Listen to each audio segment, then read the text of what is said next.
Hello everyone! Today I'm going to show you what to do with old earrings that's not so nice anymore. So I took this. It's a pink earring that's not that pink anymore. It has a yellowish tone to it, and you can also see that the glue at the bottom has turned yellow as well. It's not that nice. So I decided to try and paint it with nail polish. And so I did. I took a cardboard box that I had and put the earring in. And this is the result of the earring.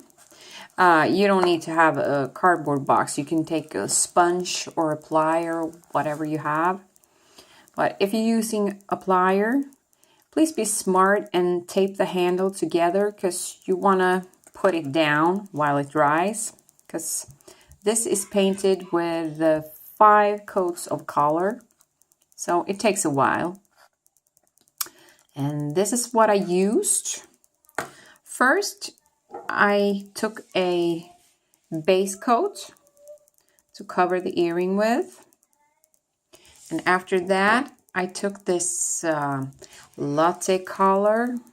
I don't know what it's called. It's a beige sand skin tone color. I don't know. It's nice though. And I used 2 coats of that. And after that, I used this glitter color, light brown latte, whatever it's called, and put on top of it to make it a bit shiny. And I think I used 2 coats of that as well. And at last I use a top coat color to protect it a bit. So, and this is the result. You have a nice new earring. Smart. And you can use this on, old metallic earrings that's become very dull and dark. I cleaned it with nail polish first to make the color stick a bit better. So you can probably do that with metal earrings as well. And probably finger rings, necklaces, pendants, whatever. So this turned out pretty good. Thank you very much. Bye.